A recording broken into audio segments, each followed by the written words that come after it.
नमस्ते दोस्तों। आज हम जो टॉपिक पढ़ने वाले हैं वो है लेखांकन के आधार। लेखांकन के दो आधार होते हैं, कैश बेसिस और एक्रूअल बेसिस, यानी नकद आधार और उपार्जित आधार। आज हम नकद आधार और उपार्जित आधार के बारे में पढ़ने वाले हैं। देखिए, हम इस टॉपिक को पढ़ने के लिए इन दोनों के बीच जो अंतर पाए जाते हैं उनके बारे में हम अध्ययन करते हैं। पहला बिंदु है, ये हमने अंतर के कुल 10-12 बिंदु बनाए हैं। तो पहला बिंदु देखिए आप, रिकॉर्डिंग यानी लेन देनों का लेखा। कैश बेसिस में केवल नगद लेन देनों का लेखा किया जाता है, जबकि एक्रूअल बेसिस को नगद और उधार लेन देनों का लेखा किया जाता है। दूसरा पॉइंट है इनकम। कैश बेसिस में केवल उन्हीं इनकम को शामिल किया जाता है जो नकद में प्राप्त हुई है, जबकि एक्रूअल बेसिस के अंतर्गत सभी इनकम को शामिल किया जाता है, चाहे हमें नकद में प्राप्त हुई हो या नहीं। यानी उस वर्ष से रिलेटेड होने चाहिए, चाहे पैसा आया है या नहीं, वो उस ईयर की इनकम मानी जाएगी एक्रूअल बेसिस में, जिसे हम मर्केंटाइल बेसिस भी कहते हैं। तीसरा अंतर है एक्सपेंसेज। वही खर्चे कैश बेसिस में एक्सपेंसेज माने जाएंगे जिनका भुगतान हमने नकद में कर दिया है, और एक्रूअल बेसिस में सभी खर्च जो इस वर्ष से संबंधित है, चाहे उनका भुगतान हमने किया है या नहीं किया है, अब करेंगे, है ना, उनको भी हम एक्सपेंसेज में शामिल करते हैं।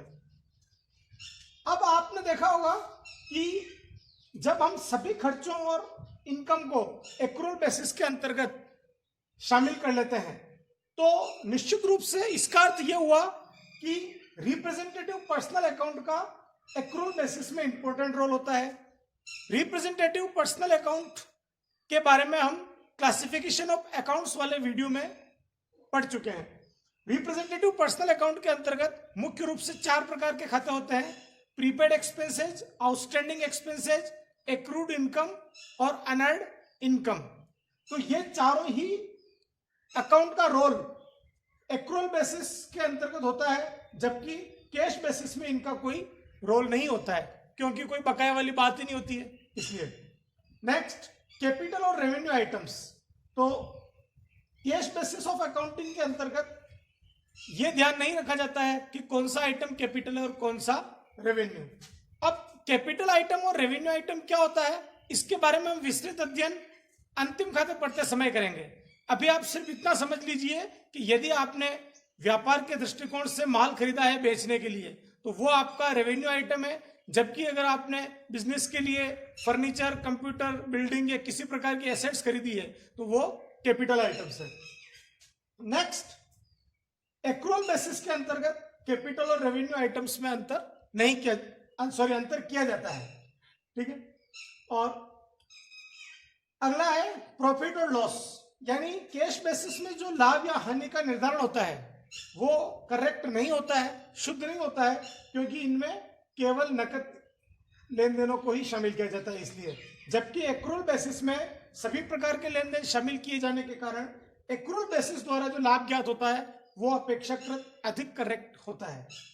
रिलायबिलिटी, चूंकि इसका लाभ करेक्ट नहीं होता है कैश बेसिस में, इसलिए यह प्रणाली कम विश्वसनीय है, और एक्रूअल बेसिस अधिक विश्वसनीय है क्योंकि इसका लाभ करेक्ट होता है। Next, technical knowledge. Cash basis of accounting को मेंटेन करने के लिए किसी विशेष प्रकार के तकनीकी ज्ञान की आवश्यकता नहीं पड़ती, और जबकि एक्रूअल बेसिस के अंतर्गत तकनीकी ज्ञान अधिक आवश्यक है। Legal position. कंपनी एक्ट 2013 में कैश बेसिस को मान्यता नहीं दी गई है, जबकि एक्रूअल बेसिस को कंपनी एक्ट 2013 में मान्यता दी गई है। जब सुटेबिलिटी की बात आती है तो कैश बेसिस ऑफ अकाउंटिंग उन प्रोफेशनल्स के लिए सुटेबल होता है जिनका अधिकांश लेन देन नकद में होता है, जैसे सीए, डॉक्टर, वकील आदि लोग, जबकि एक्रूअल बेसिस बाकी सभी व्यवसायों के लिए समान रूप से उपयोगी है। हमें पूरी अकाउंटिंग के अंतर्गत एक्रूअल बेसिस ऑफ अकाउंटिंग ही पढ़ना है।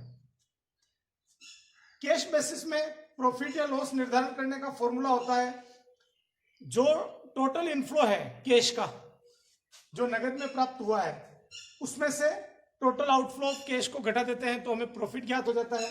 जबकि एक्रूअल बेसिस में वर्ष की कुल आय में से वर्ष के कुल व्यय घटाए जाते हैं, चाहे कैश हो या क्रेडिट। अंतिम जो बिंदु है वो इस तरह से है, मैचिंग कंसेप्ट। लेखा शास्त्र में कुछ अवधारणाएं होती है जिनका हम अलग वीडियो में अध्ययन करेंगे। उन अवधारणाओं में से एक है मैचिंग कंसेप्ट। मैं अभी आपको यहाँ संक्षेप में बता देता हूं कि मैचिंग कंसेप्ट का अर्थ होता है इनकम और एक्सपेंसेज दोनों एक ही वर्ष से रिलेटेड होने चाहिए, यानी इनका मैच होना चाहिए। तो कैश बेसिस के अंतर्गत जो अकाउंटिंग की जाती है उसके अंतर्गत मैचिंग कंसेप्ट को फॉलो नहीं किया जाता है, क्योंकि नगद में प्राप्त इनकम है या नगद में पेमेंट किया गया एक्सपेंसेस है, चाहे उसका संबंध किसी भी ईयर से हो, फिर भी हम उनको पुस्तकों में लेते हैं। इस तरह से मैचिंग कंसेप्ट फॉलो नहीं होती है। जबकि एक्रूअल बेसिस में उसी वर्ष से रिलेटेड जिस वर्ष के हम अकाउंट मेंटेन कर रहे हैं इनकम और एक्सपेंसेस को शामिल करते हैं, इसलिए मैचिंग कंसेप्ट इस एक्रूअल बेसिस में फॉलो होती है। Thank you.